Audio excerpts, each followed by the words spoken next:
তুমি নিজের মুখেই বলেছিলে আমি তোমাকে ভালোবাসি নিজের থেকেও বেশি। আমি করে নিয়েছিলাম তাই বিশ্বাস। তবে মাঝপথের তোমার পরিবর্তন দেখে আমি হতভম্ব, আমি হতাশ। আজ আমার এটা ভেবে কষ্ট হয়, তোমার দেখানো ভালোবাসা পুরোটাই ছিল তোমার করা অভিনয়। শেষ যেদিন তুমি আমার থেকে শেষবারের মতো বিদায় নিলে, আমি মনের ডাকে চিৎকার করে তোমাকে ডেকেছিলাম, তুমি দাওনি আমার সেই ডাকে সাড়া। মানতে হবে তুমি নিখুঁত একজন অভিনেত্রী, তোমার অভিনয়টা ছিল সেরা।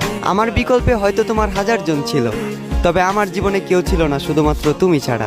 আজ তুমি অন্যের হাত ধরে পূর্ণতার পথে হাঁটো, আর আমি ব্যর্থতার পথে হাঁটি একা দিশেহারা। আমার বয়সটা খুবই অল্প, আর এই অল্প বয়সে বুকে জমা আছে দুঃখ শত শত।